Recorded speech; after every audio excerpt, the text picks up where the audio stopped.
this country is at war with Germany. We shall go on to the end. I remember the sheets of flame which came up and almost blinded us from our guns.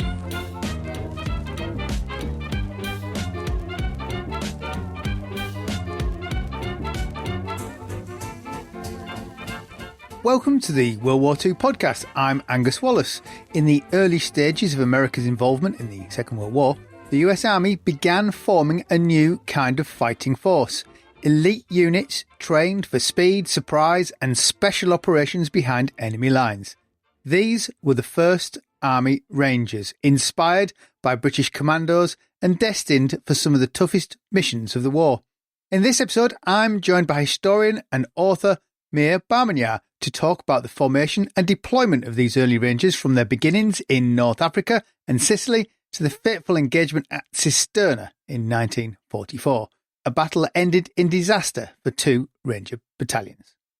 Mir is the author of Houdini Club, the epic journey and daring escapes of the first Army Rangers of World War II, a book that sheds light on the origins, ethos and early missions of these extraordinary soldiers.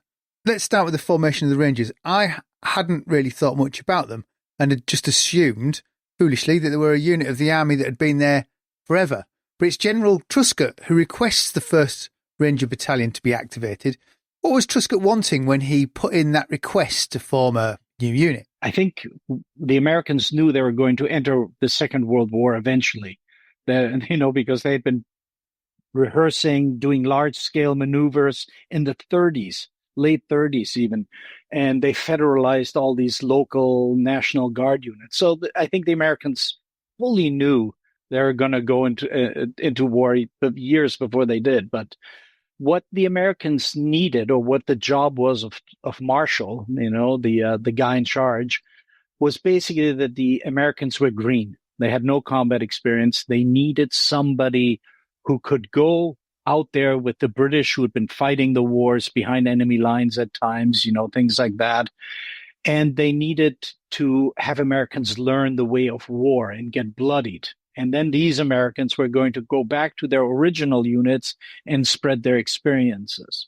That was the original idea. So how do you do that? Well, who in the UK is fighting? It's the Commandos, right? They are doing these raids behind enemy lines. They are well known. They have a reputation that's been developed. And so the Americans wanted to model something along those lines that, hey, we're going to be training with these people, and then we're going to go back to our own units after we've maybe conducted a couple of raids to bloody our guys.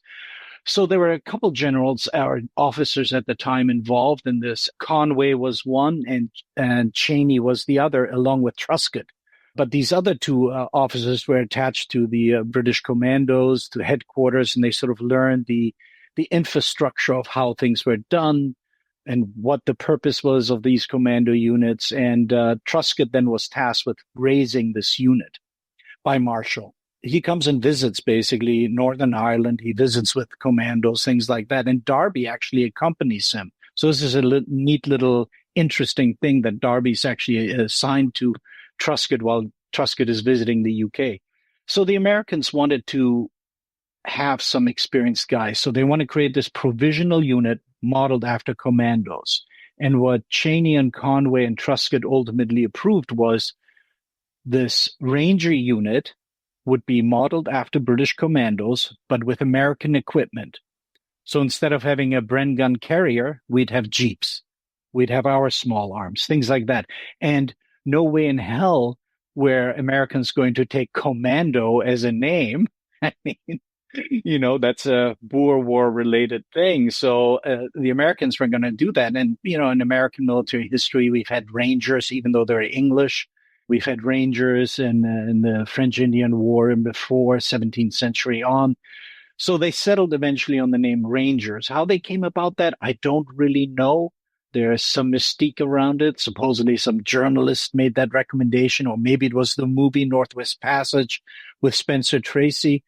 But whatever it was, they said, we're not going to be commandos, we're going to be Rangers. And the unit was going to be small because it's modeled on these commandos who are basically the size is dependent on the landing crafts that they would use. So they were small, right?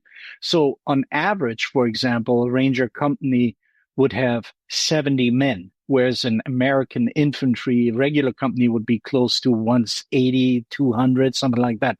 So we always have to remember when we talk about the Rangers, 6 companies with a small headquarter thing, under 500 guys. This is at the end of May. They all sort of approve things. They have plans. And they basically, Darby had been begging for a job to be in a tactical unit. And Truscott liked him. And Darby's commander, General Hartle, approved Darby and recommended him. And Truscott liked him. And Darby was a West Pointer. And he'd done a lot of these training missions in Puerto Rico and in Louisiana. And, he was an ideal guy. He was also very ambitious. So Truscott picked him to be the founding officer of this new 1st Ranger battalion that's going to be provisional, only for training, a little bit of combat, and then they'd all go back to their units that they came from. So Darby, when he gets the order, gets also promoted. He goes from captain to major. He interviews the officers himself. So he's a hands-on guy. He's interviewing people, and he selects 29 guys, the original core cadre, basically, officers. And these officers, including Darby, are broken down into teams that would interview all the volunteers. So they have something like 2,000 plus GIs who want to volunteer for this new dangerous unit modeled along the commandos. They'd literally just advertised to the GI, who wants to be in our new unit? Yeah, exactly. Who wants to be part of a dangerous unit that's going to conduct combat missions, whatever, things like that, crazy things like that. They did get a lot of volunteers. So by June 19th, 1942, the 1st Ranger Battalion is actually officially activated. They are in Carrickfergus when this is all happening. They're getting together at Sunnylands, which is right at Carrickfergus Castle, really not quite, but close walking distance. And they whittle down to 500 guys. They get their American uniforms, equipment. They still have their old World War I style helmets at that time. And they do a little bit of training and everything like that for a while, for 2-3 weeks. And then these 500 guys end up going to Achnacarry Castle in Scotland to the British Commando training depot. They spent close to a month over there getting hammered by these battle-hardened, experienced British commandos. They are shooting live bullets at them. They're shooting paddles out of their hands when they're doing amphibious rubber boats, dinghies, things like that. They're using hand grenades, mortars, obstacle courses, log drills, with the telephone poles, hand-to-hand combat, bayonet, all the experience that the British commandos had crammed into 1 month, and the Rangers were terrible. Well, how different is this? How different is this from regular GI training? Oh, totally. I think it's 100% different. I mean, can you imagine live rounds being fired at you? That didn't happen in the States. But they did very badly. And I think until one day a Ranger drowned during an amphibious assault, and he got swept away with a bunch of other guys, but they didn't discover his body until much later, and he had died by drowning, of course. Then something happened to the Rangers while they were there at Achnacarry Castle, and they pulled together, and they really did incredibly well and really gelled as a unit. So after a month, they're done. They do additional training, of course, for another month or so. In the meanwhile, there's Dieppe. They take part in Dieppe. I might have been aware, but I'd completely forgotten that because it's Canadian. It is now seen as a Canadian operation, or Canadian operation in a British cock-up, however you want to look at it. But the point is that the Rangers really became a good unit because of British Commando training. They learned all the staples of what training should be like for daring men doing daring missions behind enemy lines, right? So they've done that. And to this day, the modern Ranger Regiment still adheres to a lot of that was established in 1942. So, of course, refined over the many wars we've fought since. So they have 500 guys doing various training. 50 of them get pulled to go to this mission. Nobody really knows what it is. 40 of them actually do train with British commandos to be on the outer flanks of Dieppe and to seize gun batteries and all that kind of stuff. And about 10 or 12 or so of the Rangers have no clue what's happening. And, 40 of them are assigned to this British commando troop and this British commando troop. And the other guys are like, you 4 will be with these guys. And you 1 guy will be with this Canadian guy. You'll be with this Canadian unit. it was really a mess. Oh, so they weren't all fighting together. They weren't as a unit and given an objective. They were kind of scattered through. But mostly you can say one block was with the commandos and they trained with them and all that. But ultimately, I think 10 or 12 only landed. The rest never made it on shore. The Rangers got 3 killed at Dieppe, all, with the Canadians primarily, mostly. And they had one guy get captured immediately. So it was quite a mess. Dieppe actually holds true. It was a catastrophe. I think the Canadians lost 60 to 70% of their units. And there was a great deal of frustration back with the Rangers who were still training because they didn't get to go. And there was a massive amount of frustration within the Rangers who had deployed, but only a handful of them actually got to see combat and do what they had trained for. They returned back to the UK and prep for North Africa. The Rangers had trained British commando tactics. They had worked with the British Navy, Royal Navy. They'd done a lot of amphibious assaults, how to take out pillboxes, how to land at night, how to scale cliffs, the typical commando kind of stuff.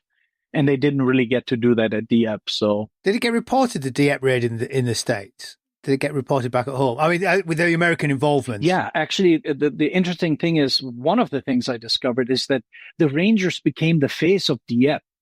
By pure luck, a handful of them, 4 of them, I think, or so, are on their way. They're in London, entertained by very famous Hollywood types and military types. And a reporter is there. And so they become the face of the successful Yank Dieppe raid. And the Canadians are angry about this. The Brits are angry about this. But these 4 Americans are like the face of American strike at the Germans in Europe kind of thing. So it was known, but of course also heavily classified, things like that. But still, they're in print. They were on camera. There's some great BBC newsreel. I want to say it's BBC, but don't quote me on this, of one of the Rangers. And, they're interviewing him, rapid fire questions. And he's all like, yep. And there we were. And, like a very American guy. So they became the face. Well, I guess from the Americans' perspective, it shows that they're in the war against the Germans. And from the British perspective, it shows that the Americans are at war with us. So even though the raid's a failure, there is some PR to be got out of showing the American involvement, albeit it was small. Very small. The interesting thing that I got out of all of this leading up to Dieppe was one of the Rangers really said that the Brits, the commandos, were exceptional at bayonet close-in fighting with a bayonet, but that they were lousy shots. So that was an interesting thing, because the Americans did very poorly when they first went to the British Commando training depot when it comes to small arms. So it's kind of a weird transition, but anyway, it's all various perspectives by various guys. But, Americans love guns. They have guns. So no doubt Americans were quite good with their guns. So, you don't really know the backgrounds where these people were recruited from. They might be from, backgrounds and actually. I do know, actually, they had everything. They had farm boys, they had hunters, they had pimps, they had drug dealers, they had criminals. I mean, it was like everything you could imagine in American society. They were in the Rangers. So their first operation en masse then must have been Operation Torch. Are they given specific commando style duties at Operation Torch? Yes, they were. So their job was really to remove 2 gun batteries that were protecting the port of Arzew in Algeria. So what they did is they divided the 1st Ranger Battalion into 2 elements, basically. One of them would go directly into the harbor and seize the gun batteries that were more or less in the harbor area. And Darby would lead a slightly larger element, kilometers away, land at night, do what they have been trained to do, get up these cliffs, get up on these hills, and then do a night march toward the gun batteries and assault it from the rear and wipe it out. And they planned for this meticulously. They really did. They, like most reconnaissance photos were available, plaster Paris models were available. They really studied the terrain, their job. I think most Rangers knew everybody else's job, what was expected to do. To this day, the Rangers know that. The lowest private in today's Ranger regiment should have a very good understanding of what is expected, not just of him, but also of everybody else, the squad, the platoon, the company. So that all started with Darby's guys. So they did that very successfully. They landed at night. They took a couple casualties, but, other than the hiccup that one of the landing craft crashed from the boat and, all the equipment was lost and their radios got lost, they did what they were tasked to do. They got into a couple small firefights, nothing major, seized the gun batteries, and eventually the follow-on forces came. And then the Rangers really just did a couple mop-up support missions for other American units. And then it was kind of over. Combat for them was over within a week or two. And they became what they call a dog and pony training unit. So they would demonstrate to brass, to hire, how do you land? How do you do amphibious landings? And they did this for a number of months.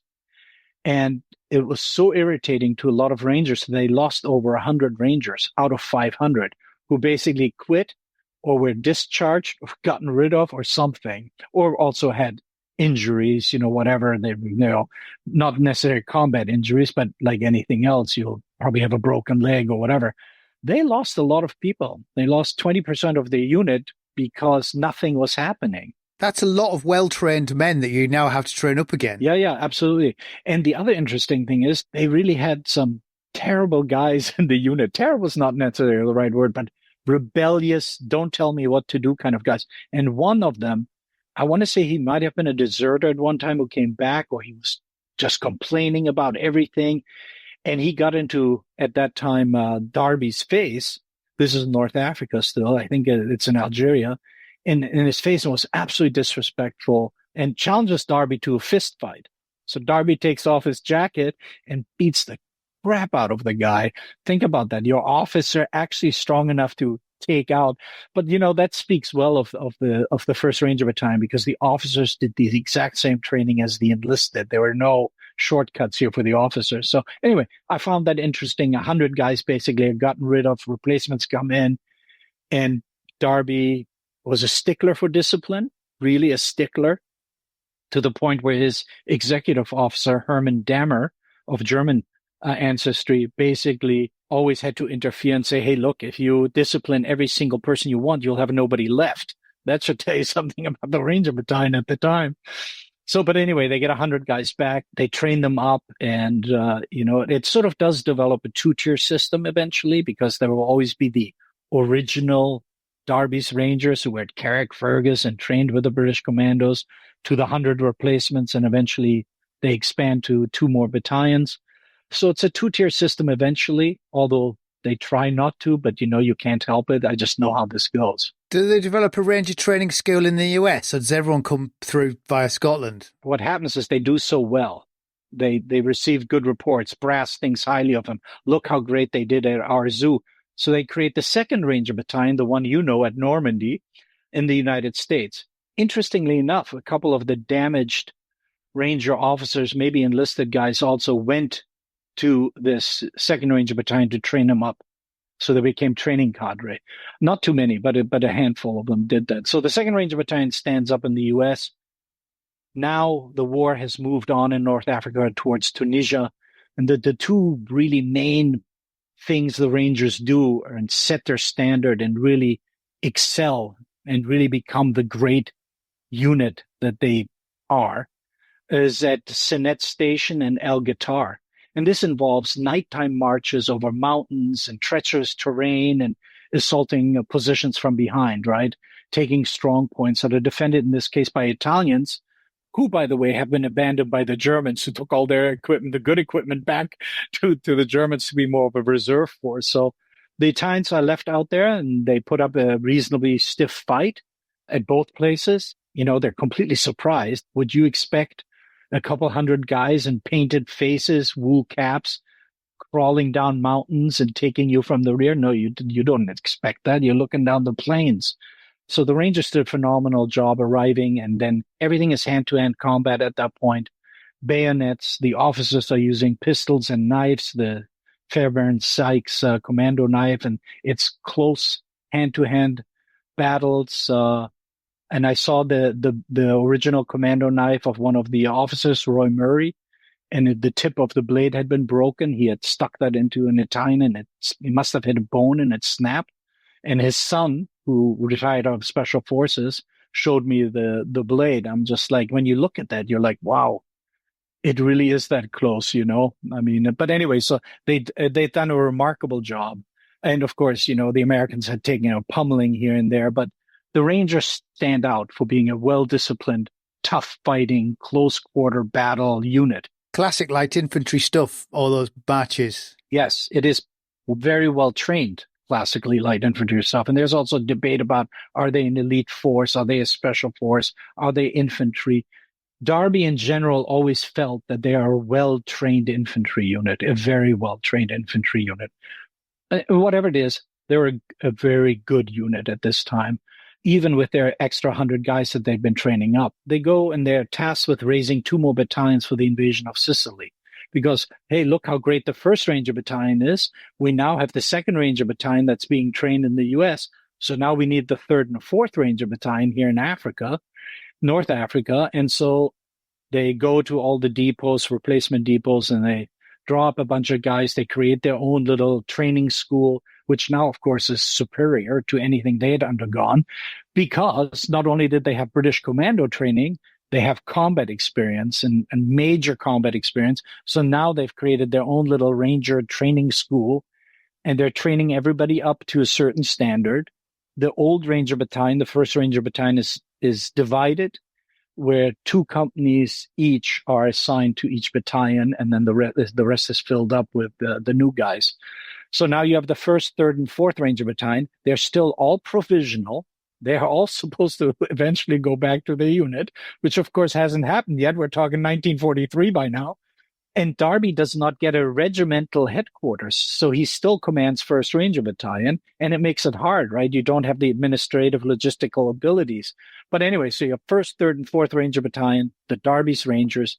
Darby still commands his original 1st Ranger Battalion, and they go into Sicily for the invasion of that. And they split up there. The 1st and 4th Ranger Battalion go take out Gela, and the 3rd Ranger Battalion goes a little bit further left to the west, which is Licata. And I've been to these places, very interesting to look at and everything, because when you're at Gela, you go to the beach and there's the town rising, I don't know, 150, 200 feet. So it's instant. If the Italians/Germans were actually defending right there, I don't think the Rangers would have done well. But the 1st and 4th take some serious casualties. They thought the beaches were not mined, but they were. There were pillboxes, there were machine guns. And so they took some serious casualties. They fought their way into the town, had a big battle around the old cathedral there, and eventually make it to the edge. And the Italians and Germans launch counterattacks, and Darby and his men are almost kicked out of Gela. They are hanging on there with their fingernails and are successful. Darby calls in naval support, things like that. They use captured Italian artillery pieces also to fight off these counterattacks. They're facing tanks, though, there, aren't they? These are light infantry who are not meant to be facing armoured vehicles. They're not really equipped for it. Fortunately for them, they're not coming up against, like, you know, the Tiger tank kind of thing that most people associate with. They came up with against little smaller 2-man tankettes who fired, I think, 37 or 47 millimeter cannons. But whatever it is, it's still armor. And the Rangers have a few bazookas.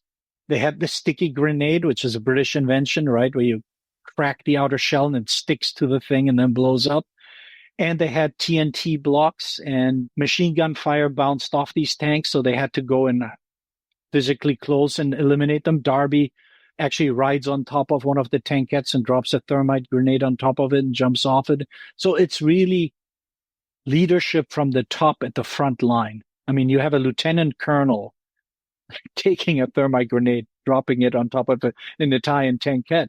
But they managed to fight that all off. Darby is very good with communication, with naval gunfire. And like I said, they had also captured some Italian artillery. So they turned that around. And since they had a great diversity of men who had joined the battalions, they had people who were former artillery guys. They had former drivers. They had former this. They had former that. So they were able to use that. I guess that's a benefit for when you internally recruit. You get people from a mixed background. Exactly. And that's what they were looking for always since day one. They wanted anybody who was an expert in something that could be useful. So they do capture Gela and they hold on to it. And somebody wrote something, I forgot now what it was, but somebody wrote about it was Patton who came onto the shore that motivated the Rangers to.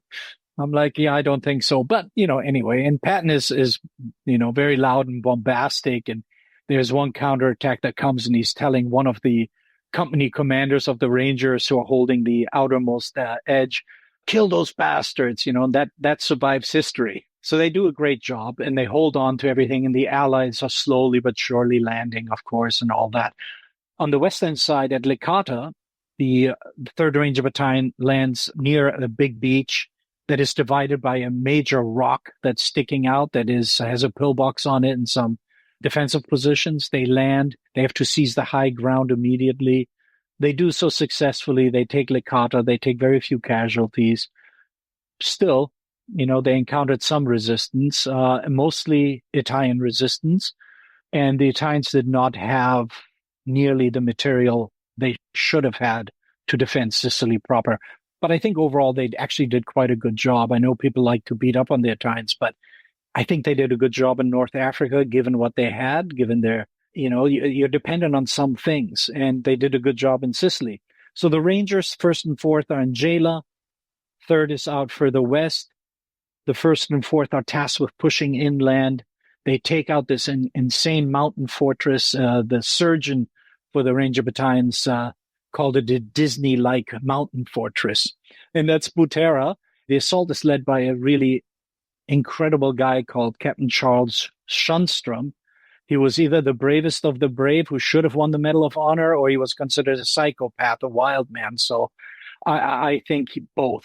But he leads the attack on there. They murder 3 POWs en route. I should also say in North Africa, they took almost no prisoners. The orders were to only take 10 prisoners at one raid, and they killed and wounded over 100 Italians and only took 10 prisoners. But anyway, they're in Butera on the march up there. Schunstrom and 2 of his men, he forces them to murder Italian and Germans that they had captured, and then they make it into this mountain fortress and drive the German and Italians out. It was considered one of the greatest nighttime raids, but certainly in Ranger lore, this is a big one. So were the 2 nighttime raids in Tunisia. So they seize Butera. They get a lot of prisoners as they drive west and things like that. And I believe Schunstrom mows down a bunch of POWs who were desperate for food and water, which he was delivering. And I can't 100% say it was him, but it was a captain from Charlie Company of a battalion. And I assume, I'm quite sure it was him, but not 100%. But so they have a lot of prisoners. 3rd Ranger Battalion ultimately is tasked with covering Patton's flank as he drives toward Messina. So they're in the mountains. They have like 50, 100, 200 mules. All the mules die. Poor animals. And it should tell you what the terrain was like, that the Rangers were covering the flank for Patton to get his glory. And there was minor fighting here and there for the 3rd Ranger Battalion. Ultimately, they did their job, and then they went to Corleone, small town, western Sicily. Then they rested, recovered, recruited, trained for their mainland invasion at this point. So overall, Sicily was very good for the Rangers, for the new battalions. They acquitted themselves well. They got hit hard at a beach at Gela. They fought off counterattacks. They seized mountain fortresses. They traversed mountains. They covered every kind of terrain you could possibly imagine. And Sicily is very beautiful. The number one killer of Rangers turns out to be malaria. In Sicily, a lot of them get malaria. They don't know this yet. Some do there. But as they come to mainland Italy, a lot of them start to have malaria. So that kind of decimates the unit as well. You mentioned mainland Italy. Did they land? I can't remember. Did they land with the main landings, or did they come along afterwards? The beachhead had already been secured at Salerno. No, the Rangers were always the spearhead for all American amphibious assaults. So they were the first ones in to take out any potential issue that could impact on the follow-on forces. They would basically, I think, usually get in there at 0200, 0300 hours to exploit then as it gets brighter any of their initial successes. So they were always the first ones in. So for those veterans of the Dieppe raid, this would be their fourth assault landing? For some, let me see, they would have been at Dieppe, Arzew, and either at Gela or Licata. And now they're going north of Cisterna. So it could be the fifth for some of them. And then some of them will do a sixth into Anzio. Sicily's taken rapidly. The Rangers aren't given a lot of time this time. They had something like, I want to say, 2 to 3 months in North Africa to prepare for the invasion of Sicily. Here they're given, I think, 3 weeks, maybe something like that. So they have to recruit, they have to recover, they have to train. And maybe the unit is not quite as good, but you're also getting a lot of people who have seen some combat. So, I don't want to judge it at that point because people always want to judge it and say they're not as good. What unit is ever as good? Well, presumably the nature of the unit changes because they've all been trained. Now they've seen war and they're adjusting what they've learned to fit what they're facing with what they have. So again, it's dynamic. It's a dynamic situation. So presumably they're also training new recruits as they arrive in what is their unique way of fighting that they have developed. Yes, absolutely. And they're constantly having recruitment problems. I think at the time around Sicily, there was a recruitment shortage for the U.S. military. So it wasn't that much easier for Rangers to get people, right? I mean, you can imagine, right? Having said that, now they're invading mainland Italy. And, the Allied invasion is going to take place at Salerno around the Amalfi coast. And the Rangers are tasked with securing I call it the northern part, which is probably more accurate, which is literally the Amalfi Coast at Maori, Minori, all those little fishing villages that they have there. And the British Commandos are closest to the Allies. So the Rangers would link with the British Commandos and the British Commandos would link with the main Allied assault taking place at Salerno. So the Rangers are on the far left, northern part of this assault. They land on these shale beaches at Maori. And again, you look at the beach and there's this massive mountain range right ahead of you, the Chionzi Pass. They could have been in some serious trouble. I mean, if you think about it, you come and land at a fishing village, and if that's even remotely defended, it will be like Dieppe. But they get lucky, they land, no opposition, and they immediately seize the mountain passes that they're assigned to take. And those overlook, of course, everything down in central Italy. The interesting thing here is what the Rangers transition to a slightly heavier force here. Darby being an artillery guy, having relied very heavily on naval bombardment support in Sicily, now had 4 half-tracks with 75 millimeter mounted guns on them. And that's called the Ranger Cannon Company. And Schönstrom, the hero of Butera and other places, is in charge of these 4 units. And he splits them into, one goes to the far left of the Ranger perimeter, and the other one is up in the Chionzi Mountain, where he engages in baiting the German counter-artillery barrages. So he would have the half-tracks drive out from a protected area onto the mountain pass, shoot at the Germans, drive back, reverse as quickly as possible to get out of fire, and then the Germans would open up with counter-battery fire. And the Rangers hated Schönstrom because, you're in the mountains, hard to dig in, and whatever caves they can find and hide in, and they're getting hammered by these nasty German 88s and other things. And so that's where he develops the sort of, the dislike by some of the Rangers who are exposed to the subsequent gunfire. Ultimately, Salerno drags on for a little bit. The Rangers hold on. They're in mountainous terrain. They're doing their job. And eventually they're pulled off the line. Salerno is successful. And the winter line begins, right? The nasty, brutish campaigns in the mountain ranges where the Germans are going to be defending. And it was a mistake, I think, in many ways. But the Rangers are also assigned to go into this winter line. And now they're in the mountains facing battle-hardened Germans. The Italians had surrendered after Sicily. And now they're battling hardcore Germans and hardcore Italian fascists who still, stayed loyal to the Axis cause. But they're in the mountains. They're a small unit. They have a lot of malaria. They develop trench foot, dysentery. You'll get anything any infantryman can experience in the worst conditions. Of course, you're going to get that. And they're so small, and they're tasked with holding these large areas. And there's a lot of battle fatigue now. There are some very famous Rangers that basically have a breakdown. And the battalion surgeon or the doctor assigned to this particular battalion, whatever Ranger battalion, basically his solution to this was to take whom he knew, a battle-hardened veteran guy, and just bring him 100, 200 meters behind the lines, let him supply coffee to the wounded or whatever, and let him just hang out there for a day. And seemingly that really did a great job for them, because almost all of them returned to the line.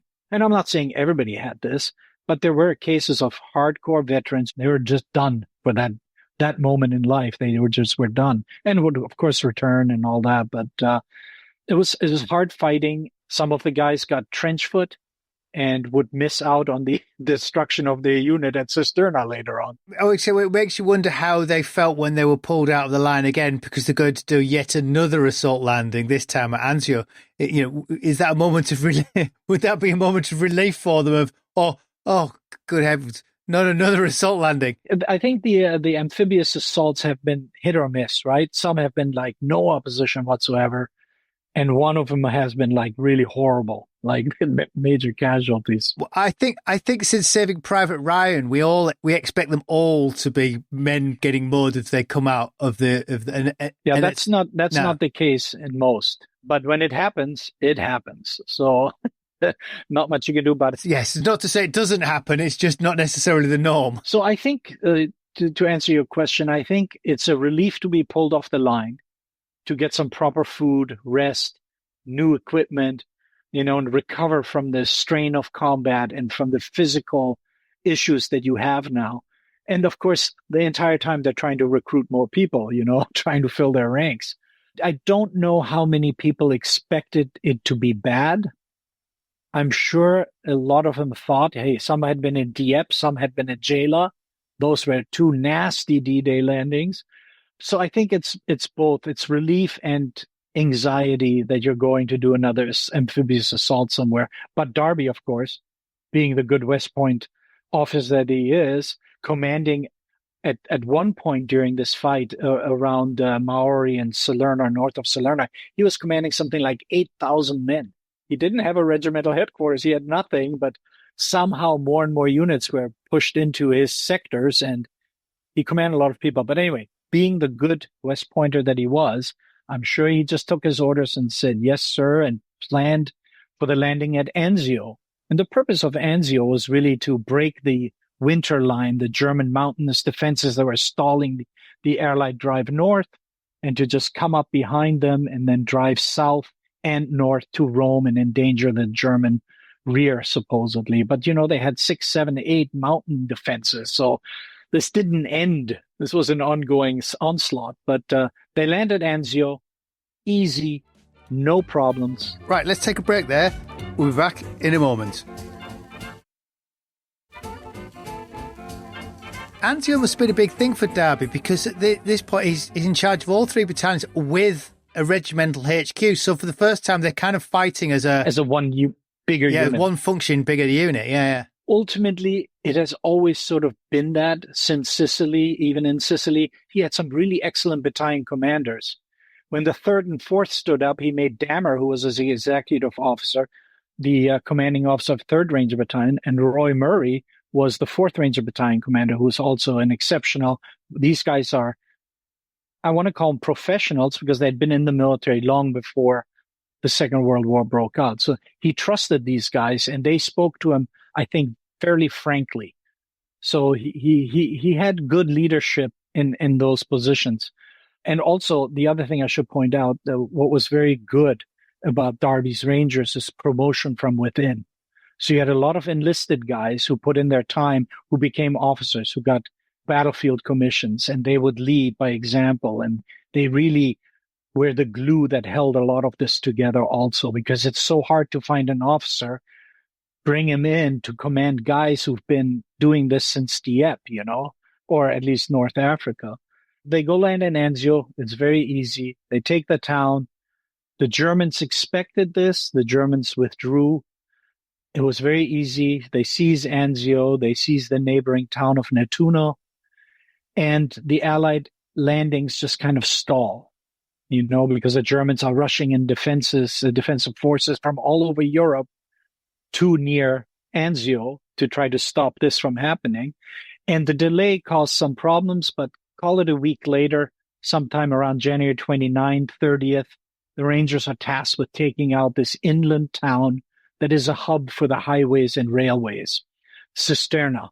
And when you go from Anzio to Cisterna, it's nothing but flat country. It's farmland with, stone farmhouses here and there littering the area. I think Darby called it a pool table. And the only way you could even get some remote, call it concealment, which minimal, would be going up these ditches. And these ditches could be 1 foot to 4 feet, so it kind of varied.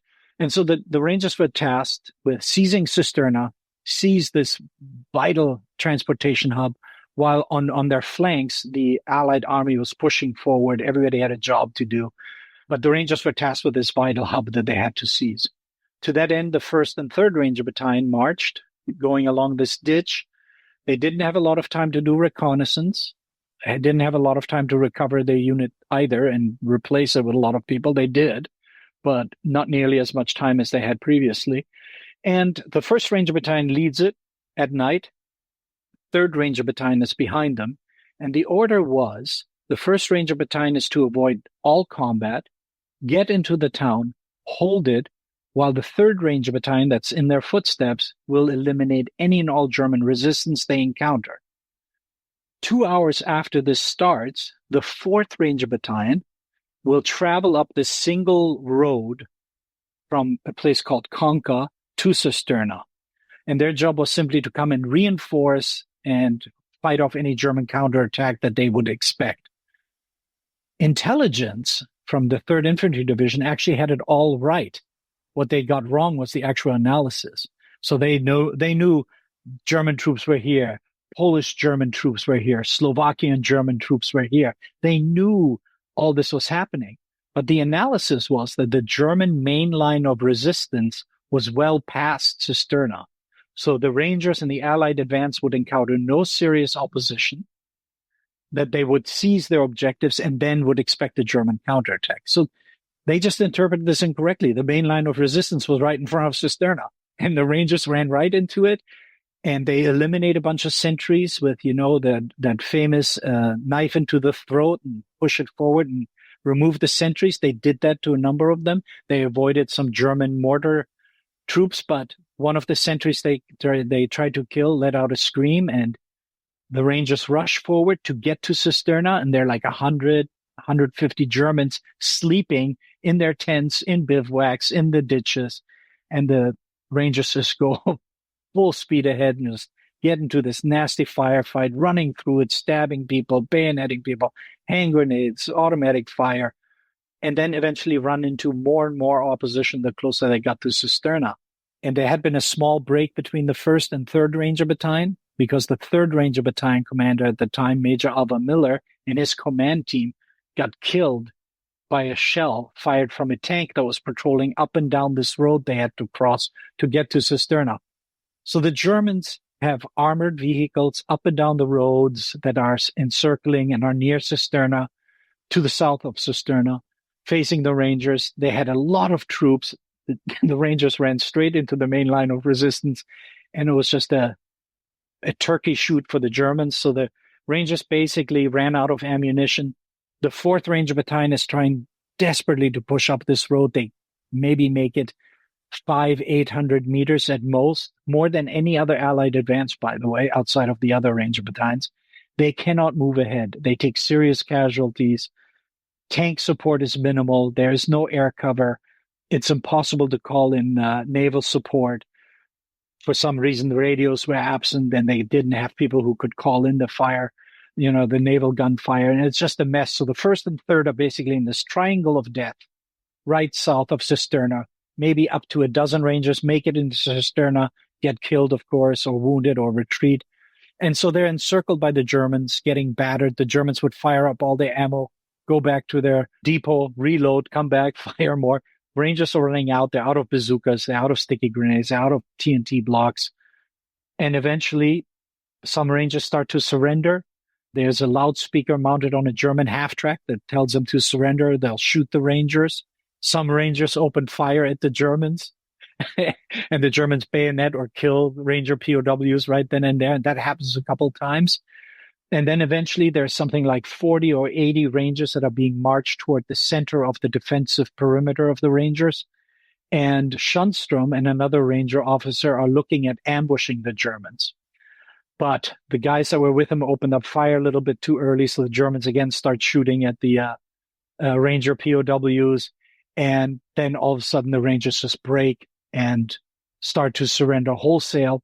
Schunstrom and his fellow Ranger officer are shooting at their own Rangers to try to stop them from surrendering. But all in all, the 2 battalions are basically wiped out. Most of them are captured, and some of them escape, of course, and and drips and drabs get back to the battalion. And then the Rangers from 1st and 3rd Ranger Battalion who had survived the fight are paraded in front of the Roman Colosseum. And then they're all shipped off to various POW camps because of who they are and what they had experienced. A number of them escape. I was going to say, Schunstrom's story is quite a good one, how he gets out. Yeah. I love Schunstrom very much, and he does suffer from PTSD and eventually robs gas stations back in Los Angeles, but that's a whole different story. But Schunstrom, hardcore. He was at Dieppe. He didn't get to land, but he had been in every major fight, battle. The Rangers were always at the forefront, leading with a bayonet mostly. I mean, this was a killer. He'd go behind enemy lines, killing people. Insane stuff. But anyway, he's captured, and he's not a guy who's going to be captured. He can't help himself. He gets captured, gets paraded. They put him in an Italian POW camp, and he's like, I'm getting out of this. And he's one of the first people to escape. So he kind of removes a little bit, turns his jacket inside out, whatever, greases his hair down, I think. And he looks a little bit Italian. And this POW camp is being repaired right now. It's in great disrepair, and they've got Italian laborers fixing it. And he pretends to be one of them. So by sheer luck, he actually gets out.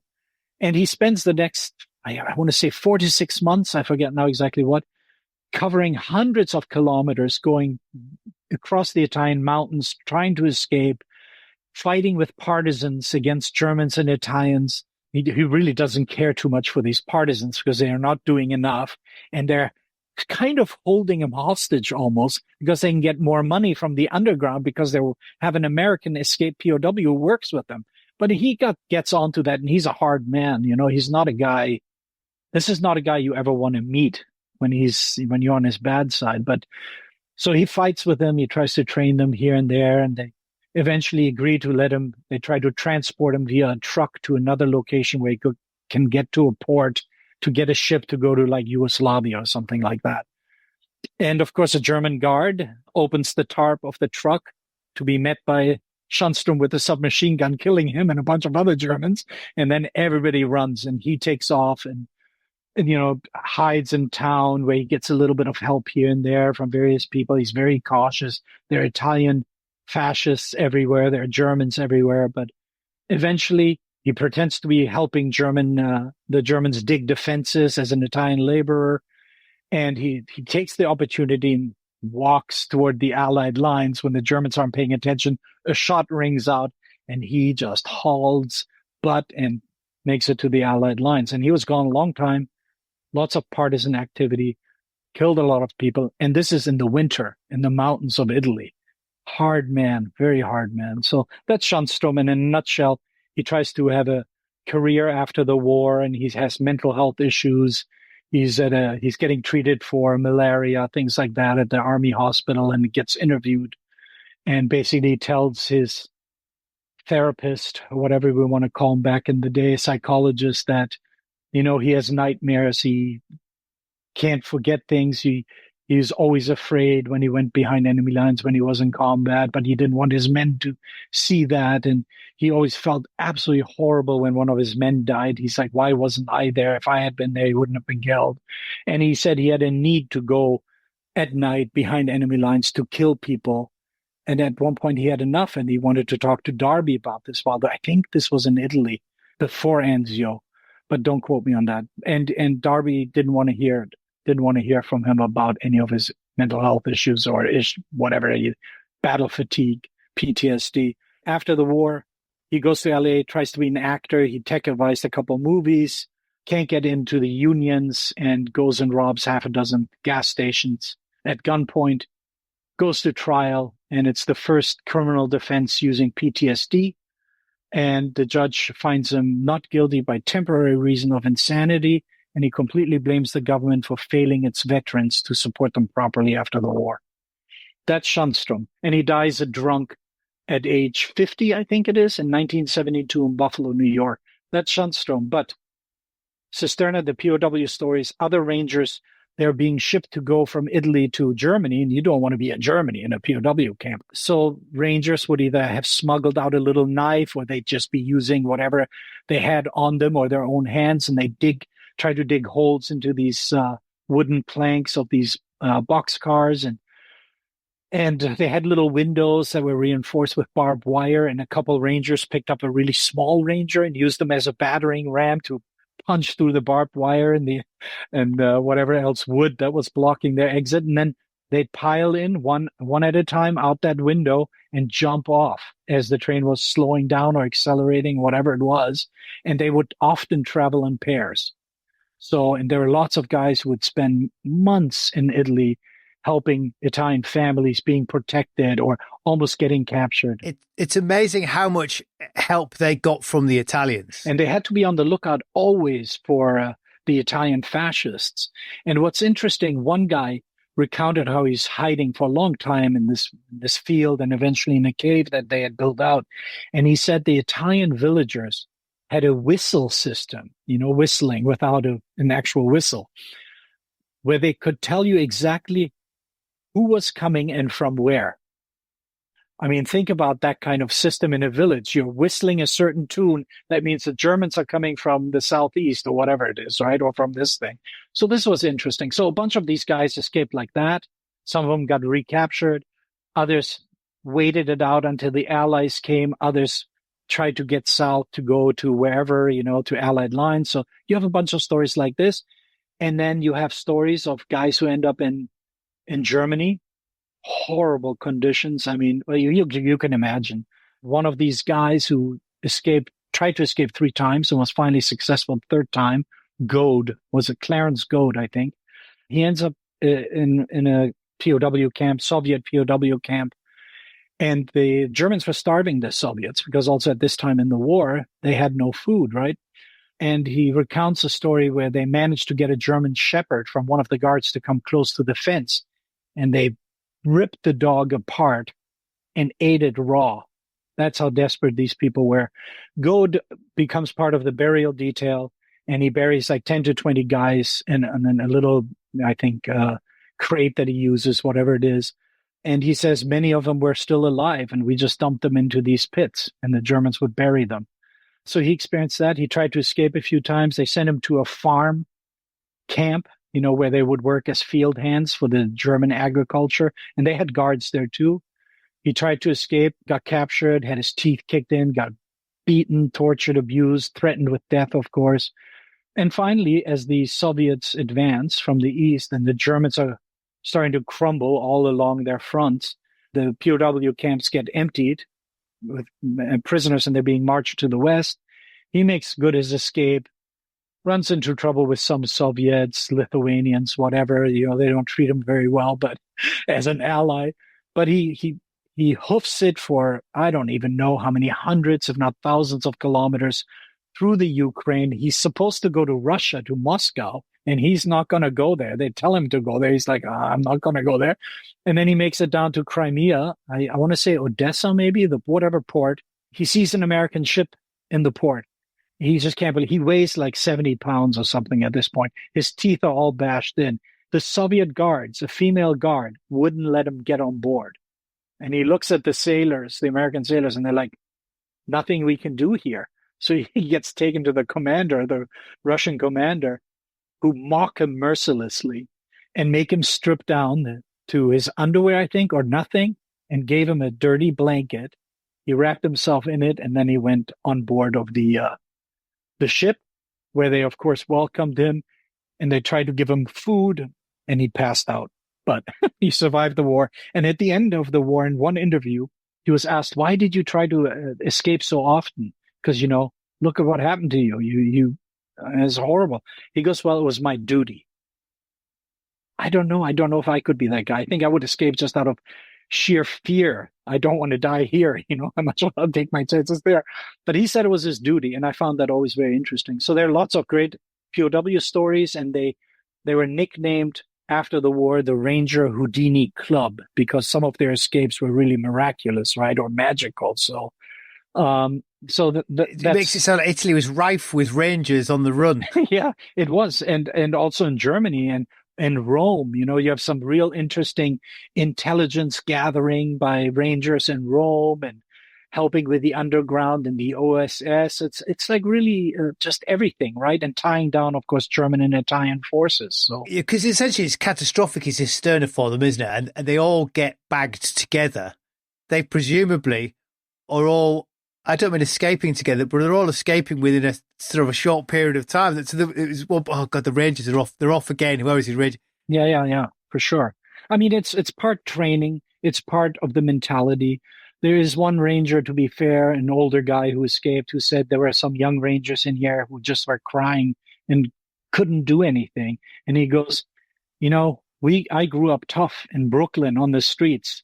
I had training. I had combat experience. And I was not going to be captured and taken somewhere or wherever. I'm going to try to get home.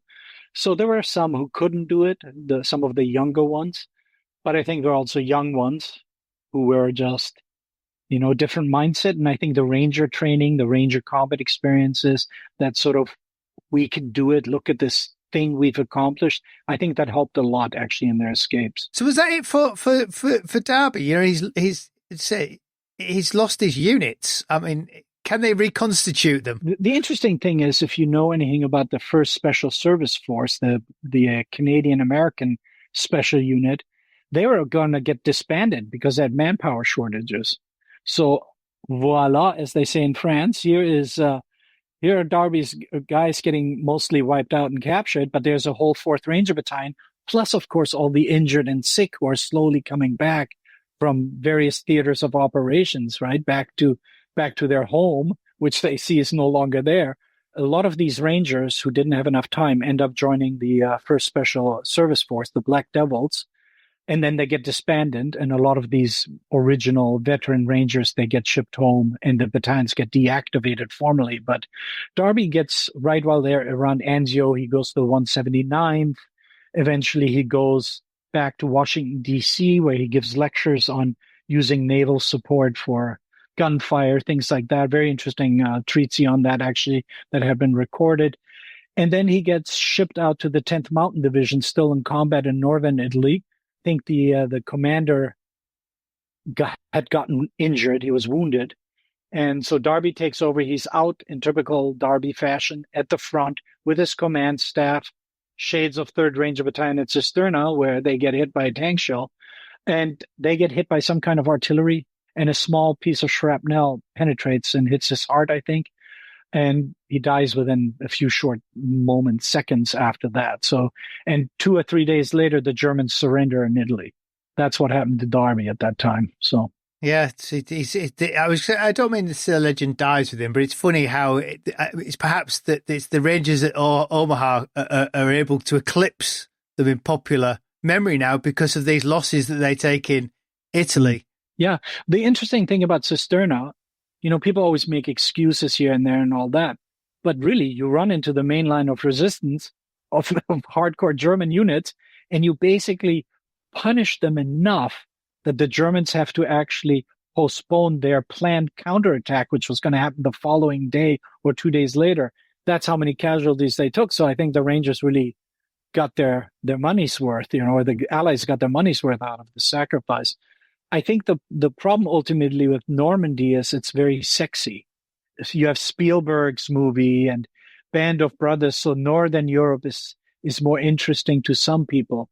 I don't know if I find it that much more interesting. I like the Darby's Ranger story, obviously, these guys have been at it, when you really think about it, training and otherwise, since June 1942, and most of them get wiped out by January 44, and D-Day hasn't even happened yet. And they've made multiple amphibious landings. Yeah, up to 6, 5, 6 for some of these guys. So, and hard fighting across North Africa, Sicily, Italy, all sorts of terrain. Credit must be given there. And then, like I've told you, this is sort of where the standards for the modern Rangers started, with Darby's Rangers, with the British Commandos, that kind of thing. So I think it's a very important story, and important things also to know and mention are that these were not Bible thumping, wonderful, kids, rah rah rah. Some of them were, but the majority came from all sorts of walks of life. Some of them were diehard racists, anti-Semites, whatever. Everything you had in America at that time was represented in the Rangers. But you also had a ton of really great guys who often would step up and say, hey, don't do that, don't do this. And these guys were, the Germans have a word, it's called like Lausbub, which is like a naughty little boy. They had a lot of naughty Rangers. They would loot when the opportunity was there. They would go on short AWOL leaves to go visit houses of pleasure, but come back. These guys would come back because that was their home. That's always interesting to me, right? So, great story, great theater of operations, I think. I don't think they could have done any better or done any more than that had been asked of them by anyone. Well, indeed. Well, Mir, thanks for sharing the story of the US Army Rangers. Loyal listener, Mir's book is The Houdini Club. It offers a gripping account of these elite soldiers and how they were trained and tested in some of the toughest fighting of the war. I'll put a link in the show notes and on the website. And don't forget, if you'd like to support the podcast and help me keep bringing you more interviews like this, you can do so via Patreon. Just head over to patreon.com/WW2podcast to learn more. Next time, we'll be looking at the memoirs of a German POW. So until then, I'm Angus Wallace, and thanks for listening.